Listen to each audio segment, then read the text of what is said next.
bastante sobre esse amor que a gente sente.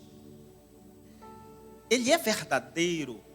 E se eu fosse encontrar um tema para essa mensagem, era resgatando a essência do amor. Então hoje a gente vai falar baseado nesse tema. E o tema-chave está aqui. O texto áureo está aqui em João 21:15, que diz assim: é uma conversação de Jesus com Pedro.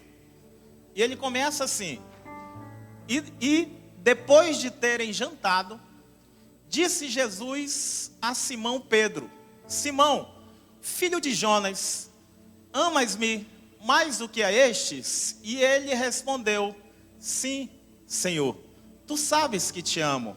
Disse-lhe: apacenta os meus cordeiros. Em outra tradução diz: apacenta as minhas ovelhas. Tornou a dizer-lhe segunda vez: Simão, filho de Jonas, amas-me? Disse-lhe: sim, Senhor, tu sabes que te amo. Disse-lhe: apacenta as minhas ovelhas. Versículo 17. Disse-lhe terceira vez: Simão, filho de Jonas, amas-me? Simão entristeceu-se por lhe ter dito terceira vez: amas-me? E disse-lhe: Senhor, tu sabes de tudo, tu sabes que eu te amo. Jesus lhes disse: apacenta as minhas ovelhas. Baixe sua cabeça, feche seus olhos, permita-me fazer uma oração. Pai, em nome de Jesus, perdoe-nos cada pensamento impuro, sentimento impuro, ato impuro, olhar impuro, cada vez que tropeçamos em palavras, cada vez que fizemos algo que não te agradou. Senhor Todo-Poderoso, fala em nossos corações, coloca dentro de nós a essência do verdadeiro amor. É o que eu te peço e desde já eu te agradeço. Em nome de Jesus Cristo, que assim seja. Amém. Amém? Então o tema da série é: tu me amas? Isso é uma pergunta interessante. Jesus olha para Pedro e diz: Pedro, tu me amas? Tu me amas, Pedro? Essa é a pergunta. Isso é uma pergunta crucial. Imagine só você, deixa eu pegar algum casado. Yuri, fica de pé aí, tu e a Leane. Olhos nos olhos, um de frente para o outro. Isso. Agora a Leane vai falar em voz alta assim, olha nos olhos dele e diz assim: Yuri, você me ama? Peraí, esse cara não sabe nem interpretar, pô. Vamos lá, Diego, fica calado. Bora lá. Pergunte para ele: Yuri, você me ama? Agora tu vai olhar para ela e vai dizer assim: eu te considero. Diz para ela. Vai dormir na casa do cachorro, mas diz para ela aí: eu te considero. Já, obrigado, filho. Vocês notaram a importância dessa pergunta? Porque Jesus faz essa pergunta por 3 vezes. E a gente, estudando um pouco mais esse texto bíblico, Jesus ele olha para Pedro a primeira vez e ele diz: Pedro, tu me amas? E o interessante é que ele usa o verbo ágape. No grego koiné, que foi escrito o original do Novo Testamento, ele usa o verbo ágape. Ele pergunta: Pedro, agapais-me, tu me ama? Esse verbo significa um amor sobretudo, um amor de Deus para com a humanidade, um amor que é um amor ágape, aquele amor extraordinário. Então é isso que Jesus pergunta para Pedro: Pedro, agapais-me, tu me amas sobretudo? Aí Pedro, interessante, na resposta dele, ele responde com o verbo filéu no original. Ele responde: Senhor, fileis-me, eu te amo só como um amigo, eu gosto apenas de ti. Aí Jesus a segunda vez olha para Pedro e diz: Pedro, agapais-me. Ele usa o verbo ágape de novo. E Pedro a segunda vez usa fileis-me. Senhor, fileis-me, eu apenas gosto de ti. E aí então a terceira vez Jesus olha para Pedro e aí ele muda a pergunta, ele faz uma indagação. O verbo já muda, ele não usa mais o verbo ágape e diz: Pedro, fileis-me? Tu me amas só como um amigo? Aí Pedro, é nesse momento, na terceira vez, que Pedro se entristece. E olha para Jesus e diz: Senhor, Tu sabes de todas as coisas. Tu sabes que fileis-me. Tu sabes que gosto apenas de Ti como amigo. Eu não tenho coragem de entregar minha vida por Ti, como eu disse há uns dias atrás, porque Tu sabes de todas as coisas. Tu sabia que eu ia Te negar quando eu disse que eu ia dar a vida por Ti. Tu sabia que o galo ia cantar. Tu sabes de tudo. E aqui a gente vai entender porque essa pergunta é crucial para Jesus. Porque quando Jesus foi indagado acerca do grande mandamento, a Bíblia relata que Jesus não titubeou, ele foi direto ao assunto e disse: amarás o Senhor teu Deus sobre todas as coisas, com toda a tua alma, com todo o teu entendimento, com todas as tuas forças. Essa é uma pergunta séria, gente. E eu gostei muito desse tema, porque geralmente a gente não somos provados para ver o tamanho do nosso amor para com Deus, para com Jesus. Paulo, ele vai muito mais além, diz em 1 Coríntios 16, que aquele que não ama o nosso Senhor Jesus Cristo, seja anátema. Isso é uma palavra forte, que é uma expressão que significa amaldiçoado, ou seja, se você não ama Jesus Cristo, você é amaldiçoado. Em outras palavras, não existe outro padrão de relacionamento com Jesus, se não for o amor por Ele verdadeiramente. Por isso que essa pergunta é crucial. E Pedro está envolvido, era Pedrão, gente. Por isso que a gente vai falar aqui sobre 3 pontos importantes, e eu vou correr aqui, que eu tenho 25 minutos, tá bom? Primeiro eu vou falar 3 pontos sobre a vida de Pedro, depois eu vou falar sobre o resgate de Pedro, depois eu vou falar sobre já Pedro restaurado. Esses 3 pontos eu encerro a mensagem. Primeiro ponto importante aqui, sobre a vida de Pedro, Pedrão, que disse: tu vai me negar? Tu vai me negar? Não, vou morrer por ti. Vou morrer por ti. Primeiro ponto da vida de Pedro. Pedro era cheio de si mesmo. Pedro era cheio de si mesmo. Pedro era o cara. Pedro, ele se achava, gente. Pedro era o tipo do cara que não podia brincar de pique-esconde. Ele mesmo se acha. Não podia brincar. Ele era o crente Romário. Já viu? Quem é que tem mais de 40 aqui? Quem lembra aí? 1993. O Brasil, a seleção brasileira precisava ir para a Copa do Mundo, mas tinha que ganhar do Uruguai. Vocês lembram disso? Aí o Parreira não queria convocar o Romário de modo algum, porque o bicho era cheio de si mesmo. Aí o presidente da CBF, naquele tempo, teve que intervir e mandar ele chamar o Romário. Aí o Romário veio só para um jogo. O Brasil tinha que ganhar para ir para a Copa do Mundo de 94, a qual o Brasil foi campeão. E aí o Romário foi lá. Cara, deu um show. Minha primeira Copa do Mundo que eu assisti. Deu banho de cuia, deu caneta, fez 2 gols. Aí no outro dia estava lá na imprensa assim: Romário 2, Uruguai 0. Aí vieram entrevistar o Romário. E aí, Romário? Pô, bicho. Ele dizendo: quando eu nasci, Papai do Céu olhou para mim e disse: esse é o cara. Foi mais ou menos assim. Então, o crente que é cheio de si mesmo não é aquele que acha que é o cara, é aquele que acha que até Deus acha que ele é o cara. Não faça isso não, gente. Pedro começou a ser confrontado, para quê? Para Deus mostrar, Jesus queria mostrar que o amor dele não era tudo aquilo que ele estava falando. E é isso que Deus quer nos mostrar hoje. A Bíblia diz em Filipenses 2:3, não façais por contenda ou por vanglória, mas sim por humildade.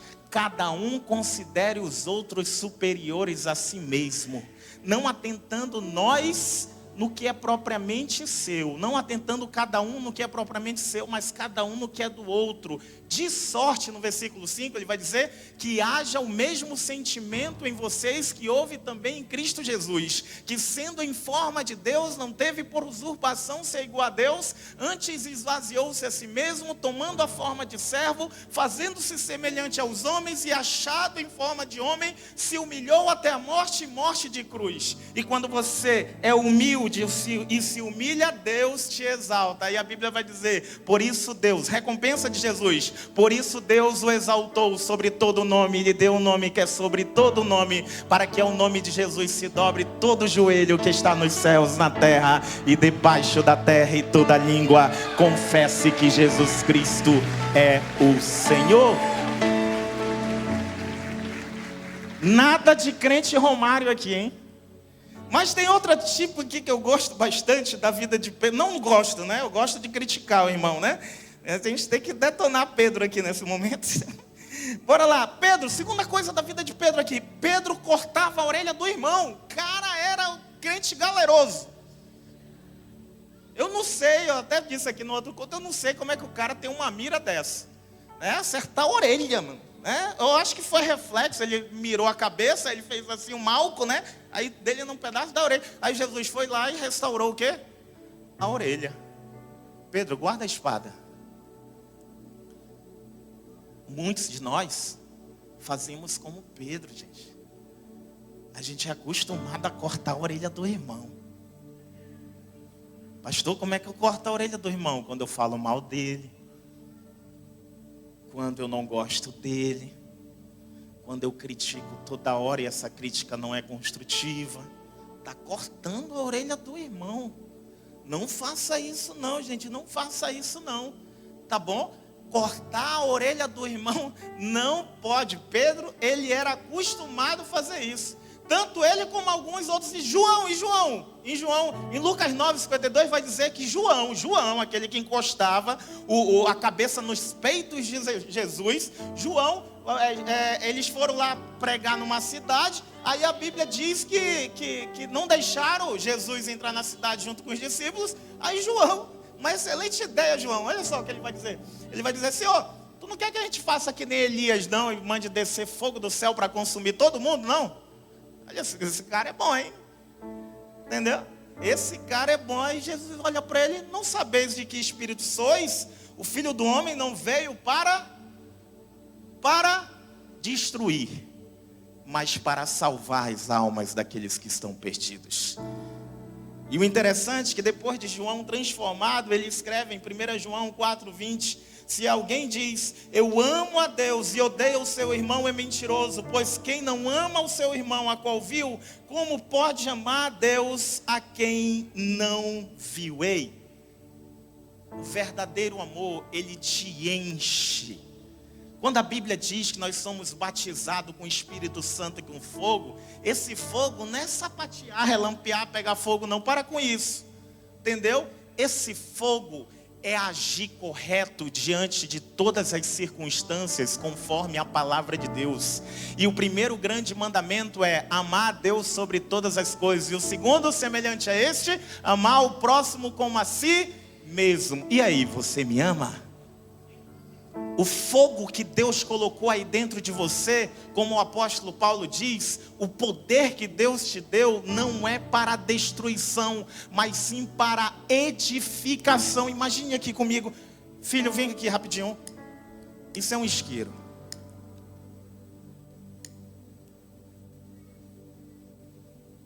Isso é outro isqueiro. Esse fica aqui por causa do vento. Esse é você. Esse é o seu irmão. Você, seu irmão. Mas o seu irmão, por algum motivo, está passando por um tipo de tribulação.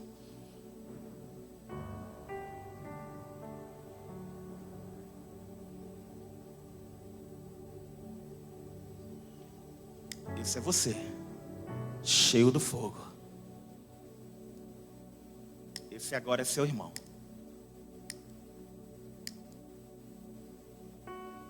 Seu irmão está precisando de ajuda. Você está cheio do Espírito Santo, cheio da presença.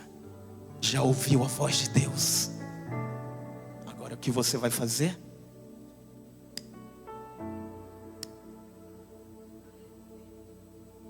Ajudar o seu irmão. Por quê? Porque o fogo arderá continuamente no altar e não se apagará. Aleluia! Não se apagará.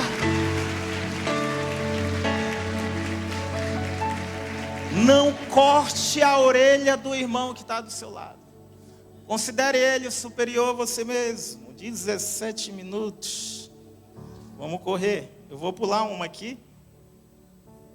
E vamos para o resgate de Pedro.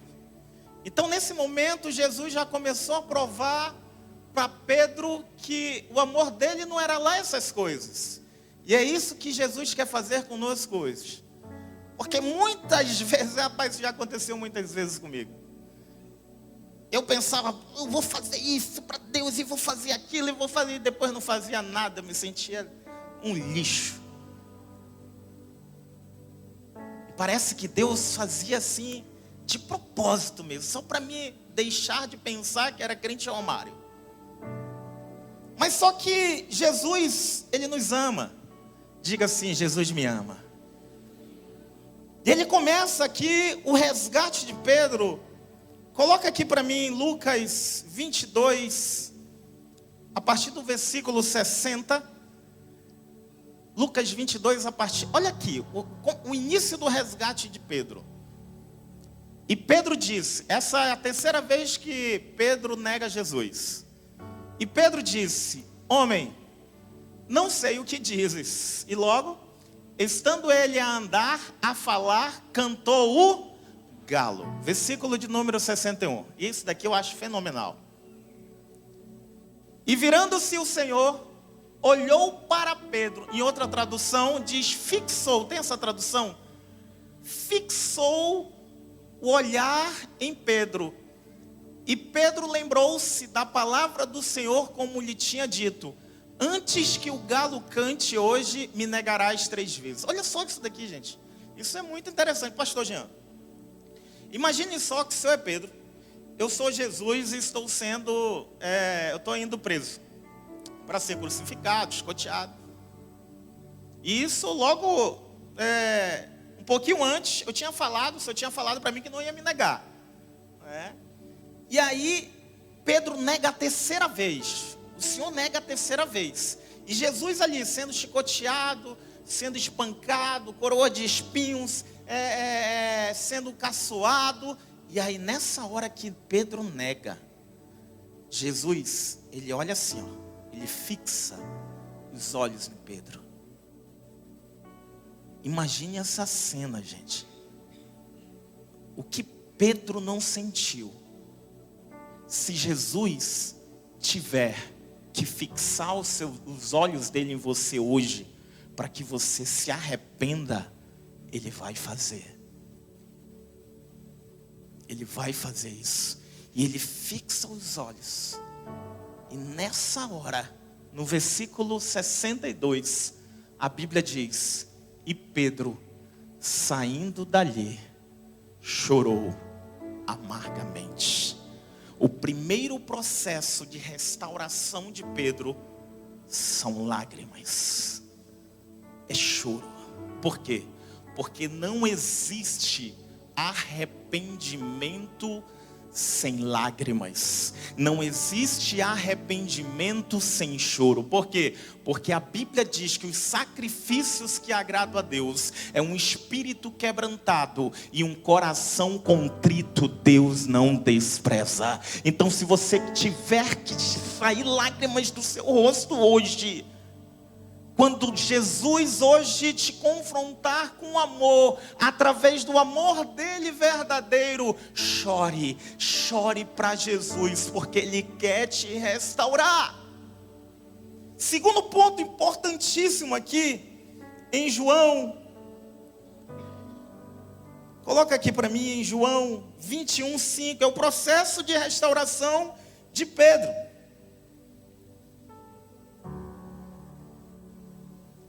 Diz assim: isso Jesus já tinha sido morto, ressuscitou. Pedro e os discípulos estavam pescando. Não estavam cumprindo o propósito que Deus designou para eles, que Jesus designou para eles. Eles estavam lá pescando, e aí Jesus aparece na praia. Aí Jesus lhe perguntou. Perguntou o quê? Perguntou o quê, gente? Esse Jesus é extraordinário. Perguntou o quê, gente? Ele começou: filhos. Se fosse eu e você aqui, vou ser bem sincero, lá da praia, lá da praia, lá da areia, você dizia assim: Pedro, negador. Tomé, incrédulo. Tiago, fujão. Quem foi esse que...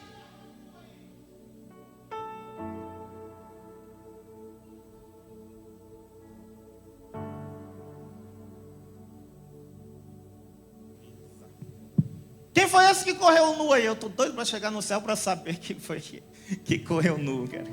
Esse cara é um espetáculo, porque esse era muito medroso, mano. O cara largou o lençol e correu nu. Imagina só essa cena. Mas Jesus não. Jesus é extraordinário, gente. Quando Ele quer restaurar a gente, Ele sempre vai no ponto. Poxa, depois de tudo que a gente fez, Ele aparece e nos chama de filho. Porque Jesus te ama mais do que a tua mãe, irmão. Isso foi forte, né?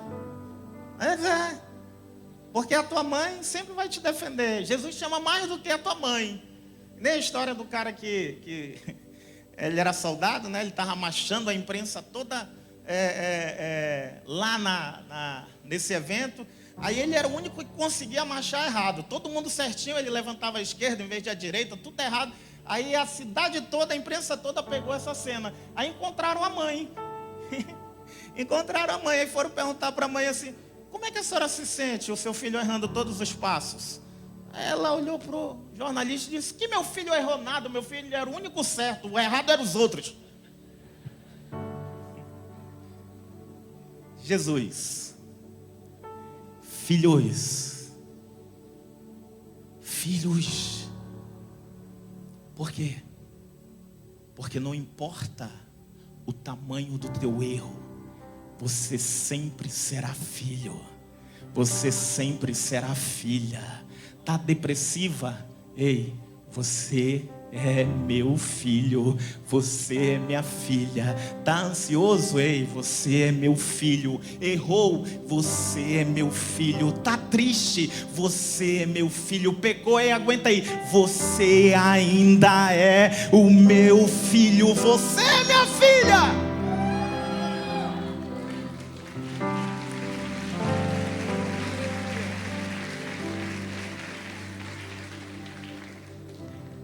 Você é filho, gente. Você é filho. E terceiro ponto aqui dessa restauração, nós lemos que no capítulo 21, quando Jesus pergunta a terceira vez, né? Ele indaga Pedro dizendo: Pedro, fileis-me, tu me amas só como amigo? Aí a Bíblia relata que Pedro, ele olha para Jesus, mas a Bíblia diz algo impressionante. Ela diz: e Pedro se entristeceu. Porque o erro, ele causa tristeza. Mas só que a Bíblia diz em 2 Coríntios 7:9 que a tristeza, segundo Deus, opera arrependimento para a salvação, mas a tristeza, segundo o mundo, opera a morte. Olha só, essa é a diferença de Pedro para Judas, por exemplo.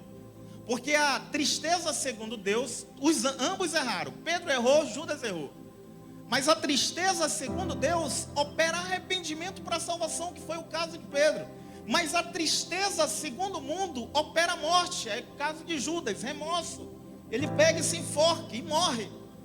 Então o que Deus quer causar em você é a tristeza segundo Ele, segundo Deus, para gerar um arrependimento para a salvação.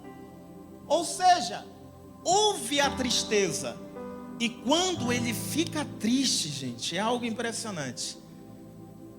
Talvez foi a primeira vez que Pedro foi sincero.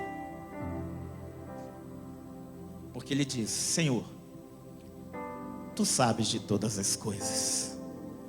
Tu sabes que eu te amo só como um amigo.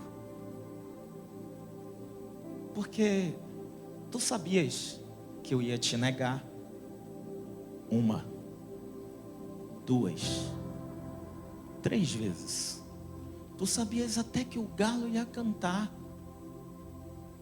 E quando eu te neguei a 3ª vez, tu fixou os olhos em mim, com um olhar de que tu estavas certo.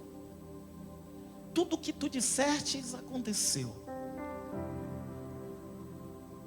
Eu preciso ser sincero contigo. Algo mudou dentro de mim, Senhor. Eu não sou mais aquele Pedro que diria que ia morrer por ti. Eu não posso mais mentir dessa forma. Eu fugi. Eu te neguei. Quantas vezes nós temos negado ao Senhor? Quantas vezes nós temos fugido dos propósitos de Deus para a nossa vida? Quantas vezes nós preferimos ficar em casa comendo batata frita, refrigerante, do que vir adorar o Senhor no seu templo? Ah, pastor, mas eu sou o corpo de Cristo. Não é não. Quem disse que você é o corpo de Cristo? Quem foi que te disse uma mentira dessa? Você não é corpo de Cristo, eu não sou corpo de Cristo. A Bíblia diz que nós somos membros do corpo de Cristo, é totalmente diferente. E a Bíblia diz que um membro precisa do outro membro. Então você não é igreja na individualidade, você é igreja na coletividade.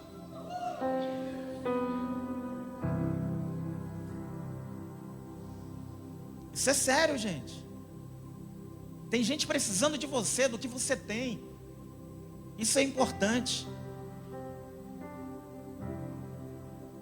Muito importante. Ei, vamos lá. Vamos lá. Deixa eu seguir. Vamos lá. Essa tristeza precisa causar sinceridade.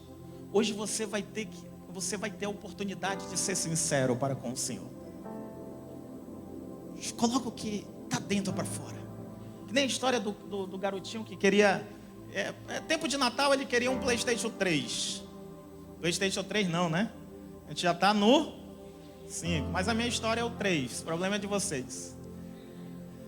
Ele queria um PlayStation 3, começou a escrever uma carta para Deus. Deus, eu fui um bom filho, me envia um PlayStation 3. Amassou a carta, pensou, não fui um bom filho, amassou a carta, pegou outra folha, começou a escrever, Deus, eu fui um bom aluno esse ano. Aí ele olhou assim, não fui um bom aluno, amassou a carta, jogou fora. Deus, eu obedeci a tua palavra, me manda um PlayStation 3. Ele, não obedeci, pegou, amassou. Aí ele ficou pensando, olhando, era tempo de Natal, a árvore de Natal lá, o bonequinho de Jesus ele viu na árvore de Natal. Pegou o bonequinho de Jesus, colocou no bolso, pegou um papel e começou a escrever, Deus, sequestrei o teu filho, se tu quiser vê-lo de volta, manda um PlayStation 3. Independentemente da história, gente, Deus, o que Ele quer é a tua sinceridade. É isso que Deus quer. Esse foi o processo de resgate de Pedro, e de Deus quer nos resgatar. Agora é Pedro restaurado. Olha aqui para mim, rapidinho, e eu encerro a mensagem. 3 pontos. Coloca aqui em 1 Pedro 4:8. Pedro, que não entendia nada sobre amor, nós vimos na vida dele, no resgate dele, agora ele escreve uma carta ensinando o verdadeiro amor. Olha o que ele diz: acima de tudo, porém, tenham muito amor uns para com os outros, porque o amor encobrirá a multidão de pecados. O cara não entendia nada sobre amor, mas agora, quando ele foi restaurado e cheio do amor verdadeiro, cheio do Espírito Santo, ele começa a ensinar sobre o amor. Segundo ponto aqui, já Pedro restaurado. Pedro não amou apenas com palavras, mas com ações. A Bíblia diz em 1 João 3,18: filhinhos, não amemos de palavras, nem de boca, mas em ação e em verdade.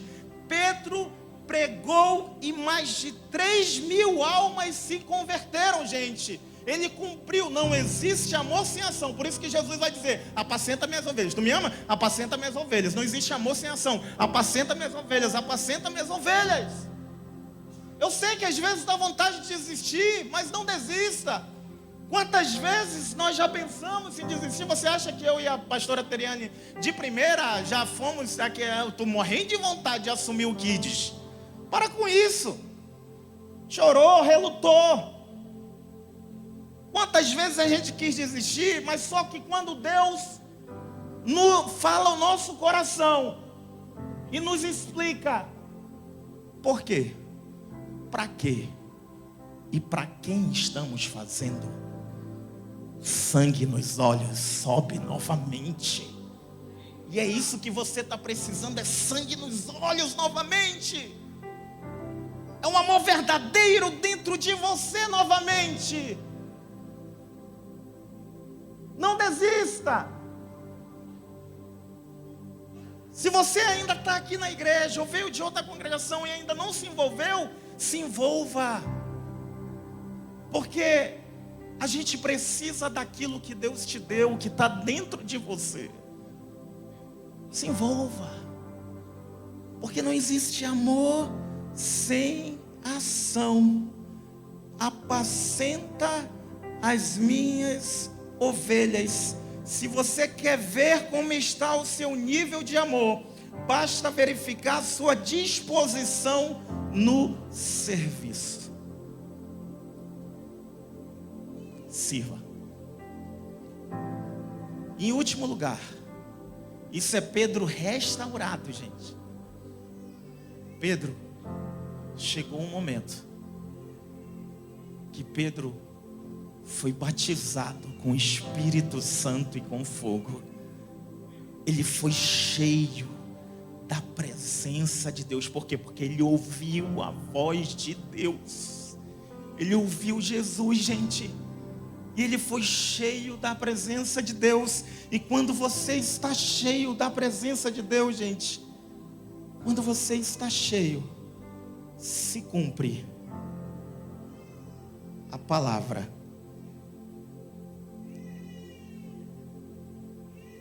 que está escrita. Disse Jesus: